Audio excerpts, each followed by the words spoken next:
Student welcome to my YouTube channel online learning with Riju. আজকে তোমাদের জন্য ফুড এসআই সাজেশন নিয়ে এসেছি। 2024 সালে আর কিছুদিন পরে পরীক্ষা। তো কি করবে, এই সাজেশনটা অ্যাকচুয়ালি ইন্ডিয়ান পলিটির উপর, অর্থাৎ ভারতের সংবিধানের ইম্পর্ট্যান্ট আর্টিকেলের উপর বেস করে একটা ভিডিও। এই ভিডিওটা তুমি যদি কমপ্লিট দেখো প্রথম থেকে শেষ পর্যন্ত, তো তোমার কোনো আর্টিকেল থেকে যদি প্রশ্ন আসে অবশ্যই তুমি কনফার্ম করতে পারবে। আর এই ভিডিওটা শুধুমাত্র ফুড এসআইয়ের জন্য নয়, এটা তোমার constable, WB constable, KP constable বা অন্যান্য পরীক্ষার জন্য তোমার কাজে লাগবে, ডাব্লিউবিসিএস। তো একদম ভিডিওটা শেষ পর্যন্ত দেখো। চ্যানেলে যদি নতুন এসে থাকো তো অবশ্যই চ্যানেলটা সাবস্ক্রাইব করে যাও এবং সাথে নোটিফিকেশনের বেল আইকনটা প্রেস করো। ঠিক আছে, তো আর দেরি না করে প্রথমে শুরু করা যাক। আর্টিকেল 1। আর্টিকেল 1 কি আছে? কেন্দ্র এবং রাজ্য এবং কেন্দ্রশাসিত অঞ্চলের নাম। অর্থাৎ আর্টিকেল 1-এ আমাদের দেশকে বলা হয়েছে ইউনিয়ন অফ স্টেট। ঠিক আছে, এটা মনে রাখবে, ইউনিয়ন অফ স্টেট বলা হয়েছে আমাদের দেশকে আর্টিকেল 1-এ। তাহলে আর্টিকেল 1 হয়ে গেল। এরপর আমরা দেখছি আর্টিকেল 2। আর্টিকেল 2-তে কী আছে? নতুন রাজ্য গঠন। এটা হচ্ছে একদম নতুন রাজ্য, যে রাজ্যের অস্তিত্ব নেই সেরকম রাজ্য গঠন। আর্টিকেল 3। আর্টিকেল 3 আছে সীমানা পরিবর্তন, অর্থাৎ এক্সিস্টিং কোনো অলরেডি আছে এরকম কোনো রাজ্যের যদি সীমানা পরিবর্তন করা হয়, নির্ধারণ করা হয়, সেক্ষেত্রে আর্টিকেল 3। এবং এই আর্টিকেল 3-তে কী করা হয়? সিম্পল মেজরিটির মাধ্যমে কোনো রাজ্যের সীমানা পরিবর্তন করতে পারে পার্লামেন্ট, অর্থাৎ পার্লামেন্টের কাছে ক্ষমতা রয়েছে রাজ্যের সীমানা পরিবর্তন করার, নাম পরিবর্তন করার। ঠিক আছে, নামকরণও পরিবর্তন করতে পারে। নেক্সট আর্টিকেল 4 হচ্ছে নতুন রাজ্যের আইন রচনা, অর্থাৎ নতুন রাজ্য হয়ে গেল, সেই রাজ্যটা কী কী আইন থাকবে নতুন, সেটা নিয়ে এই আর্টিকেলটা। তো এখানের মধ্যে ইম্পর্টেন্ট কোনটা? এখানে ইম্পর্টেন্ট হচ্ছে আর্টিকেল 1, যেটা হচ্ছে ইউনিয়ন অফ স্টেট। আর্টিকেল 1 হচ্ছে ইউনিয়ন অফ স্টেট, এটা অনেকবার পরীক্ষায় পড়েছে। এবং অন্যান্য কোনো রাজ্য তৈরি করা, যেটা আর্টিকেল নতুন রাজ্যের সীমানা পরিবর্তন যেটা বলা হয়, সেটা আর্টিকেল 3-তে। সীমানা পরিবর্তনের জন্য আর্টিকেল 3, এটা মনে রাখবে। নাম পরিবর্তনের জন্য আর্টিকেল 3। নেক্সট আমরা চলে যাচ্ছি, এটা এটা তো পার্ট 1 হয়ে গেল। পার্ট 2-এ হচ্ছে 5 থেকে 11। নাগরিকত্ব আছে কততে?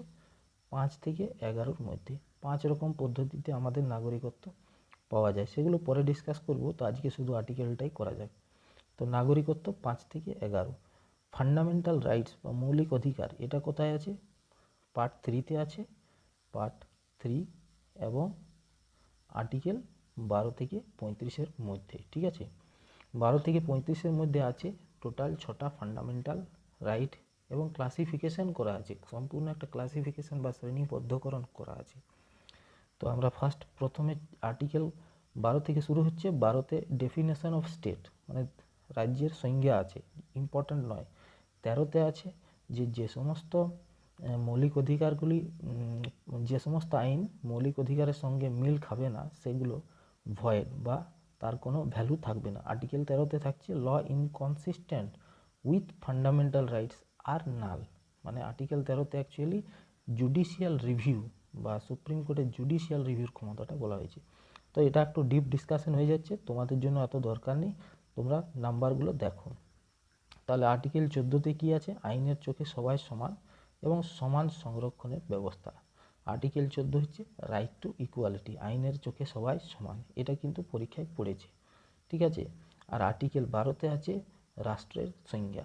আর্টিকেল 12-তে আছে রাষ্ট্রের সংজ্ঞা। আর্টিকেল 13-তে আছে যে সমস্ত আইন মৌলিক অধিকারের বিরোধী সেগুলো লাগু হবে না, এটা আছে 13-তে।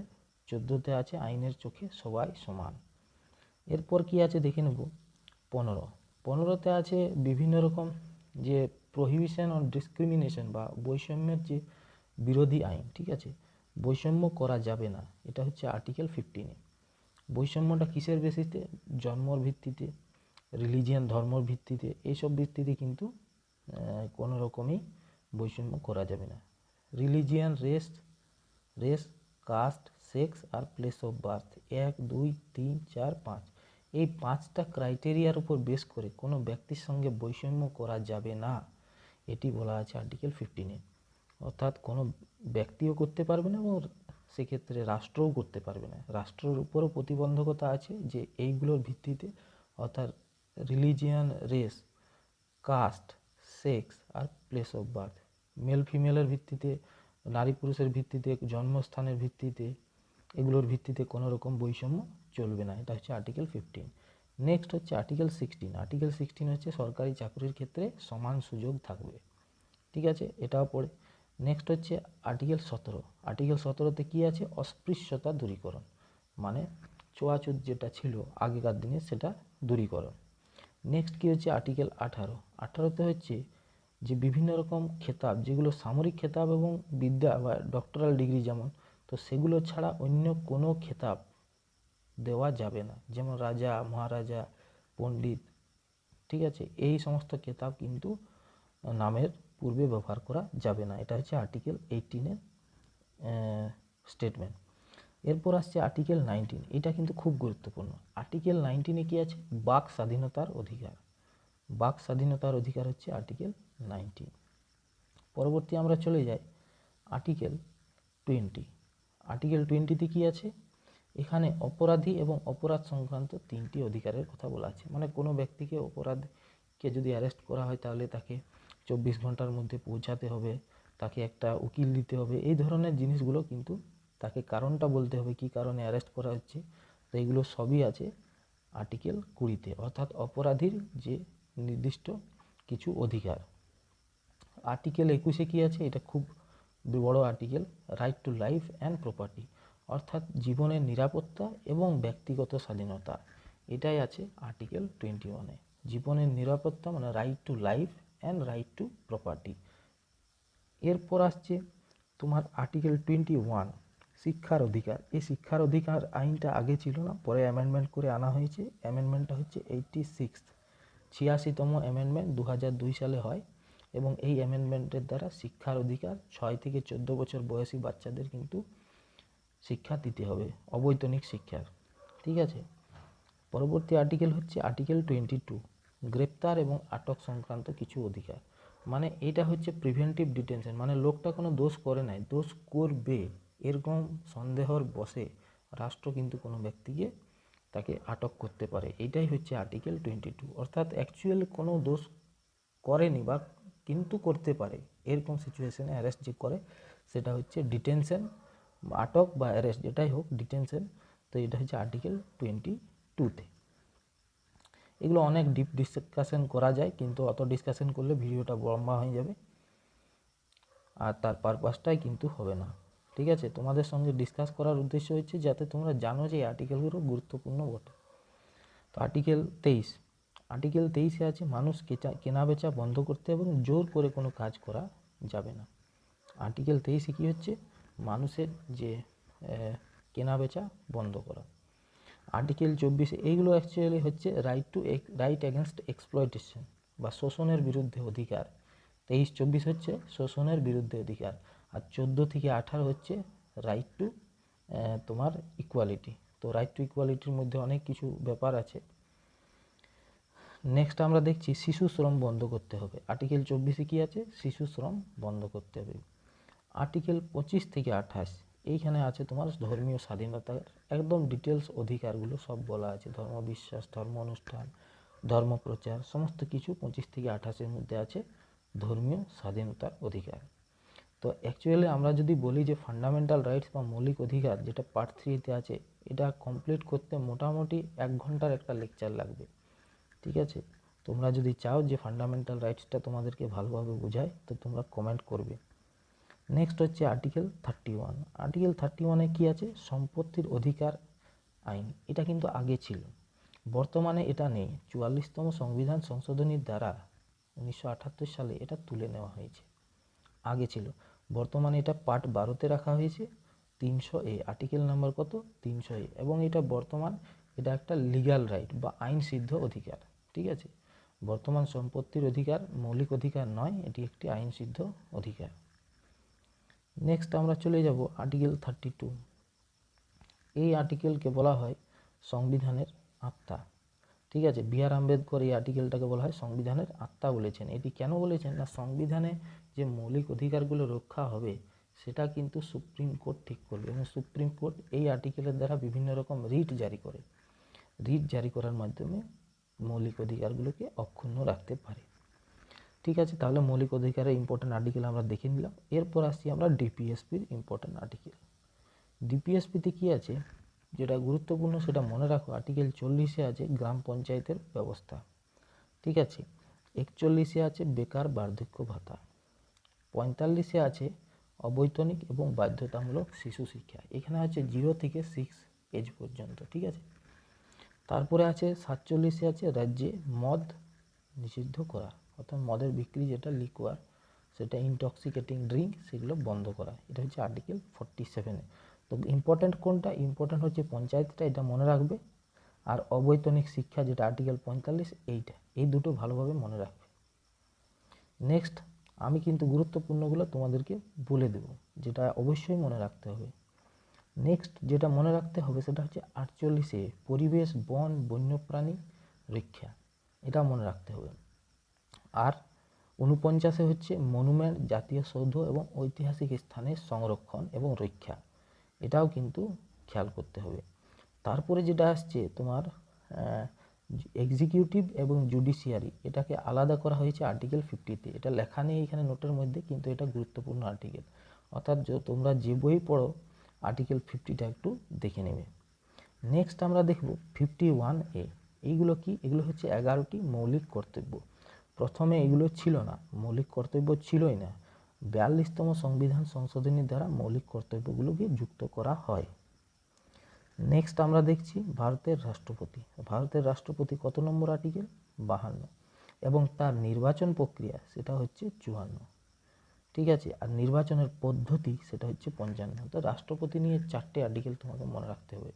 রাষ্ট্রপতি হচ্ছে 52, রাষ্ট্রপতির নির্বাচন 54, নির্বাচনের পদ্ধতি 55, এবং ঠিক আছে, এইগুলো কিন্তু জানতে হবে। রাষ্ট্রপতির নির্বাচনে কে অংশগ্রহণ করে, এগুলো ডিটেলস তোমাদের সঙ্গে পরে ডিসকাস করব। নেক্সট হচ্ছে 61। 61 একটা গুরুত্বপূর্ণ আর্টিকেল, এটা হচ্ছে ইমপিচমেন্ট, এটা মুখস্থ করে নেবে। রাষ্ট্রপতিকে ইমপিচ করার জন্য এই আর্টিকেলটা ব্যবহার করা হয়, আর্টিকেল 61। তারপরের আর্টিকেল, এটাও কিন্তু গুরুত্বপূর্ণ, অর্থাৎ আমি যেগুলো ইম্পর্ট্যান্ট আছে আমি তোমাদেরকে বলে দেব। রাষ্ট্রপতি কিন্তু কোনো ব্যক্তির মৃত্যুদণ্ডকে রদ করতে পারেন, অর্থাৎ ক্ষমা করার অধিকার আর্টিকেল 72-তে রাষ্ট্রপতিকে দেওয়া হয়েছে। নেক্সট হচ্ছে 75। 75-এ আছে মন্ত্রী পরিষদ, ঠিক আছে, লোকসভার নিকট দায়বদ্ধ থাকবে, অর্থাৎ আমরা যে বর্তমান পার্লামেন্টারি ডেমোক্রেসি বা গণতন্ত্রের কথা বলি, সেই গণতন্ত্রের মূল কাঠামো বা স্ট্রাকচারটা এইখানেই আছে। মন্ত্রী পরিষদ লোকসভার কাছে দায়বদ্ধ থাকবে, যেখানে মানে লেজিসলেটর, যেখানে কাউন্সিল অফ মিনিস্টার যারা থাকবে তারা লোকসভার জন্য দায়বদ্ধ থাকবে। পরের আর্টিকেলটা আরও গুরুত্বপূর্ণ, সেটা হচ্ছে আর্টিকেল 76।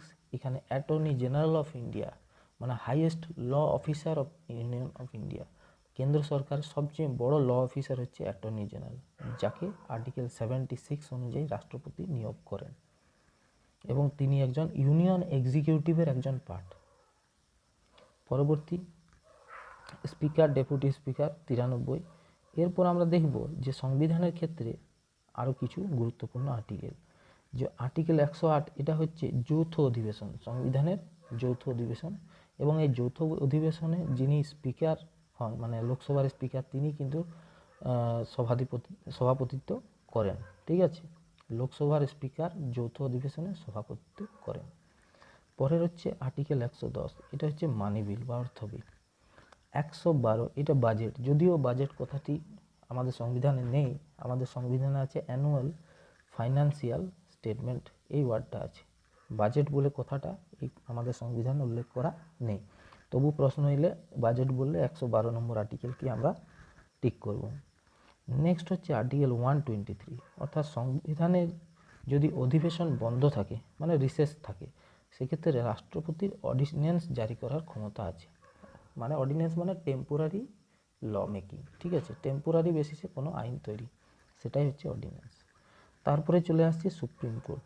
সুপ্রিম কোর্টে কি আছে? সুপ্রিম কোর্ট প্রতিষ্ঠা হচ্ছে 124। নেক্সট হচ্ছে 148, 148 controller and auditor general, CAG, CAG নিয়ে হচ্ছে 148। তারপর হচ্ছে 153, সেটা হচ্ছে রাজ্যপাল। নেক্সট ক্যাগটা কিন্তু মুখস্থ করবে, ক্যাগের আর্টিকেল 148, সুপ্রিম কোর্ট 124, আর 123 হচ্ছে অর্ডিন্যান্স। এরপর আছে 165 অ্যাডভোকেট জেনারেল। যেমন কেন্দ্র সরকারের অ্যাটর্নি জেনারেল ছিল, তেমনি রাজ্য সরকারের আছে অ্যাডভোকেট জেনারেল। তারপর হচ্ছে আর্টিকেল 214, এটা হচ্ছে হাইকোর্টের প্রতিষ্ঠা। নেক্সট হচ্ছে হাইকোর্টের রিট। হাইকোর্ট আর্টিকেল 226 অনুযায়ী 5 ধরনের রিট জারি করতে পারে, 5 ধরনের রিট। তারপর আছে পঞ্চায়েত রাজ ব্যবস্থা। পঞ্চায়েত রাজ ব্যবস্থা কত? আর্টিকেল 243, 243, যার মধ্যে গ্রাম সভাটা হচ্ছে 243A। ঠিক আছে, গ্রাম সভা হচ্ছে 243A এবং 243K এটা হচ্ছে রাজ্য ইলেকশন কমিশন, যারা পঞ্চায়েত ভোট করায়। নেক্সট হচ্ছে আর্টিকেল 266, 260C। এখানে হচ্ছে ফান্ডের কথা বলা আছে, কি কনসলিডেটেড ফান্ড অফ ইন্ডিয়া মানে CFI এবং পাবলিক অ্যাকাউন্ট অফ ইন্ডিয়া, এই দুটো ফান্ড আছে। আর্টিকেল 266তে আছে কনসলিডেটেড ফান্ড অফ ইন্ডিয়া, আর 267তে আছে কন্টিজেন্সি, যেটা রাষ্ট্রপতির হাতে থাকে। কনসলিডেটেড ফান্ডের থেকে টাকা তুলতে গেলে পার্লামেন্টের পারমিশন দরকার হয়, কিন্তু কন্টিজেন্সির ক্ষেত্রে যদি সাময়িক কোনো বিপদ আপদ হয় তখন রাষ্ট্রপতি অ্যালোকেশন করে ফান্ড দেয়, তবে 500 কোটি টাকা কিন্তু মোট ব্যালেন্স এটা রাখতেই হয়। ঠিক আছে, নেক্সট হচ্ছে আর্টিকেল 280, এটা হচ্ছে অর্থ কমিশন, যেটা 5 বছর পর পর রাষ্ট্রপতি গঠন করে, আর্টিকেল 280।